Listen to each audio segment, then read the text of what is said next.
السلام علیکم ناظرین، آج کی اس ویڈیو میں ہم اللہ تعالیٰ کے نبی حضرت موسیٰ علیہ السلام کی پیدائش کا واقعہ بیان کریں گے کہ حضرت موسیٰ علیہ السلام فرعون کے محل میں کیسے پہنچے اور اللہ تعالیٰ نے حضرت موسیٰ علیہ السلام کی پرورش فرعون کے محل میں کیسے کی۔ حضرت موسیٰ علیہ السلام کی پیدائش سے پہلے فرعون کے پاس نجومی آئے اور کہا کہ ایک بچہ پیدا ہونے والا ہے جو کہ آپ کی سلطنت کو ختم کر دے گا۔ فرعون مصر کا بادشاہ تھا اور خدائی کا دعویٰ کیا کرتا تھا اور اس نے بنی اسرائیل قوم کو اپنا غلام بنا رکھا تھا، ان سے کام لیتا تھا اور بنی اسرائیل قوم پر بہت زیادہ ظلم کرتا تھا۔ اور نجومیوں نے بتایا کہ وہ لڑکا بنی اسرائیل قوم میں پیدا ہوگا۔ اور جب حضرت موسیٰ علیہ السلام کی پیدائش کا وقت قریب آیا تو فرعون کو ایک بھیانک خواب آیا اور نجومیوں نے خواب کی تعبیر بتائی کہ وہ لڑکا پیدا ہو چکا ہے۔ فرعون نے حکم دیا کہ بنی اسرائیل کے تمام پیدا ہونے والے لڑکوں کو قتل کر دیا جائے، اور فرعون کے سپاہیوں نے مصر میں پیدا ہونے والے بچوں کو قتل کرنا شروع کیا اور خون کی ندیاں بہنے لگیں۔ دیکھتے ہی دیکھتے بنی اسرائیل کے ہزاروں چھوٹے بچے قتل کر دیے گئے۔ اور پھر فرعون سے کسی نے کہا، اگر اسی طرح چھوٹے بچوں کا قتل ہوتا رہا اور بنی اسرائیل کی قوم ختم ہوتی رہی تو ہمارے لیے خدمتگار ملنا بہت زیادہ مشکل ہے۔ تو فرعون نے کہا کہ لڑکیوں کو چھوڑ دو اور سارے لڑکوں کو قتل کر دو۔ اور پھر حضرت موسیٰ علیہ السلام بھی اس دنیا میں تشریف لائے۔ حضرت موسیٰ علیہ السلام کلیم اللہ ہیں، اللہ تعالیٰ سے بات کرنے کا انہیں شرف حاصل ہے۔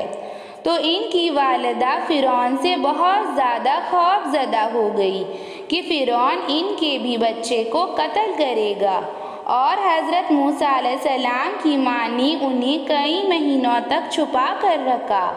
اور قریبی لوگوں کے سوا ان کی پیدائش کی خبر کسی کو نہیں ملی۔ لیکن زیادہ عرصہ تک شاہی جاسوسوں کی نظروں سے حضرت موسیٰ علیہ السلام کو چھپانا ممکن نہیں تھا، اور پھر حضرت موسیٰ علیہ السلام کی ماں پریشان رہنے لگی اور پھر بھی کوشش کرتی رہی۔ اور پھر اللہ تعالیٰ نے ان کے دل میں ایک خیال ڈالا، تو پھر حضرت موسیٰ علیہ السلام کی ماں نے تابوت کی طرح ایک صندوق بنایا، اور پھر حضرت موسیٰ علیہ السلام کی ماں نے بچے کو صندوق میں رکھا اور پھر صندوق کو دریائے نیل میں بہا دیا۔ اور حضرت موسیٰ علیہ السلام صندوق میں تھے تو ان کی ماں کو بڑی فکر ہونے لگی کہ صندوق کہاں پر جائے گا۔ تو حضرت موسیٰ علیہ السلام کی بہن سے کہا کہ تم صندوق کے پیچھے پیچھے جاؤ اور دیکھو کہ صندوق کہاں جاتا ہے۔ اور صندوق میں رکھے حضرت موسیٰ علیہ السلام دریائے نیل میں بہتے چلے جا رہے تھے، اور ان کی بہن کنارے کنارے اپنے بھائی کی نگرانی کرتی ہوئی جا رہی تھی، اور صندوق بہتا ہوا شاہی محل کے تالاب کے قریب پہنچا، اور وہاں محل کی رانیاں کنیزیں تالاب سے لطف اندوز ہو رہی تھی۔ اور پھر صندوق پر ملکہ کی نظر پڑی اور اس نے سوچا کہ صندوق میں جو بھی ہوگا وہ میرے لیے تحفہ ہوگا، اور ملکہ کے دل میں خیال آیا اور اس نے کنیزوں کو حکم دیا کہ وہ صندوق تالاب میں سے نکال کر لے آؤ۔ اور پھر ملکہ نے جب صندوق کھولا تو دیکھا کہ ایک حسین و خوبصورت بچہ صندوق میں لیٹا ہوا مسکرا رہا ہے، اور ملکہ نے بچے کو دیکھا تو بہت زیادہ خوش ہوئی۔ ملکہ کی آنکھوں میں ممتا اتر آئی اور ملکہ نے بڑی محبت اور شفقت سے بچے کو اپنی گود میں لیا۔ ملکہ نے سوچا کہ اس بچے کو میں اپنا بیٹا بنا کر پالوں گی۔ ملکہ نے سوچا کہ میں اس بچے کی پرورش کروں گی اور اسے محل میں پالوں گی۔ اسی طرح حضرت موسیٰ علیہ السلام محل میں رہنے لگے، لیکن محل میں سے کسی نے خدشہ ظاہر کیا کہ یہ وہی بچہ ہو سکتا ہے جو فرعون کی سلطنت کو ختم کر دے گا، اور پھر فرعون نے کہا کہ میں اس بچے کا امتحان لینا چاہتا ہوں، اور پھر فرعون نے ایک طرف ہیرا اور دوسری طرف آگ کا کوئلہ لا کر رکھ دیا، اور پھر ملکہ سے کہا کہ بچے کو لے آؤ،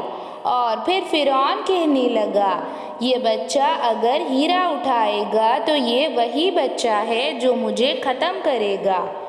اور یہ بچہ اگر آگ کے کوئلے پر ہاتھ رکھے گا تو یہ عام بچہ ہے۔ اور پھر ملکہ حضرت موسیٰ علیہ السلام کو وہاں پر لے آئی، اور پھر حضرت موسیٰ علیہ السلام پیروں کی بل چلنے لگے، اور حضرت موسیٰ علیہ السلام پیروں کی بل چلتے ہوئے ہیرے کی طرف جا رہے تھے، اور پھر حضرت موسیٰ علیہ السلام ہیرے کو اٹھانے ہی والے تھے کہ حضرت جبرائیل علیہ السلام اللہ تعالیٰ کے حکم سے وہاں پر تشریف لائے، اور پھر حضرت جبرائیل علیہ السلام نے حضرت موسیٰ علیہ السلام کو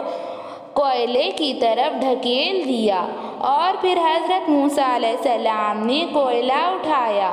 اور پھر حضرت موسیٰ علیہ السلام نے کوئلہ اپنے منہ میں ڈالا۔ اسی کی وجہ سے حضرت موسیٰ علیہ السلام ذرا ہکلاتے ہوئے بات کرتے تھے۔ اور پھر ملکہ نے کہا ہو سکتا ہے یہ بچہ ہماری آنکھوں کی ٹھنڈک بنے، تو فرعون نے ملکہ سے کہا یہ بچہ صرف تمہاری آنکھوں کی ٹھنڈک بنے گا، یہ بچہ میری آنکھوں کی ٹھنڈک نہیں بنے گا۔ اگر فرعون یہ کہہ دیتا کہ یہ بچہ میری بھی آنکھوں کی ٹھنڈک بنے گا تو اللہ تعالیٰ فرعون کو بھی ہدایت عطا فرماتا۔ اور پھر حضرت موسیٰ علیہ السلام کا امتحان لینے کے بعد فرعون کو لگا کہ حضرت موسیٰ علیہ السلام کوئی عام بچہ ہے، اور پھر ملکہ نے کہا دیکھیے آپ خامخواہ پریشان ہو رہے تھے، اور پھر اسی طرح ملکہ حضرت موسیٰ علیہ السلام کی پرورش کرنے لگی، اور پھر حضرت موسیٰ علیہ السلام فرعون کے محل میں رہنے لگے، اور پھر ملکہ نے حضرت موسیٰ علیہ السلام کو دودھ پلانے کے لیے بہت ساری دائیاں بلائی، اور بہت ساری دائیاں فرعون کے محل میں آئیں، اور پھر حضرت موسیٰ علیہ السلام کسی بھی دائی کا دودھ پینے کے لیے تیار نہیں ہوئے۔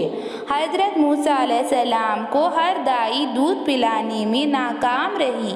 اور پھر فرعون نے کئی دائیوں کو بلایا لیکن حضرت موسیٰ نے کسی کا دودھ نہیں پیا۔ اور پھر یہ منظر حضرت موسیٰ علیہ السلام کی بہن کو معلوم ہوا۔ حضرت موسیٰ علیہ السلام کی بہن گھر پر آئی اور اپنی ماں کو سارا ماجرا بتایا۔ یہ بات سن کر حضرت موسیٰ علیہ السلام کی ماں فرعون کے محل میں تشریف لائی، اور پھر حضرت موسیٰ علیہ السلام کی ماں نے کہا میں بہت زیادہ اپنے آپ کو پاک رکھتی ہوں، یہ بچہ مجھ سے ضرور دودھ پیے گا۔ اور پھر ملکہ نے حضرت موسیٰ علیہ السلام کو موسیٰ علیہ السلام کی ماں کو دے دیا، اور پھر حضرت موسیٰ علیہ السلام نے اپنی ماں کا دودھ پیا۔ یہ دیکھ کر ملکہ حیران رہ گئی، اور پھر حضرت موسیٰ علیہ السلام کی ماں نے بتایا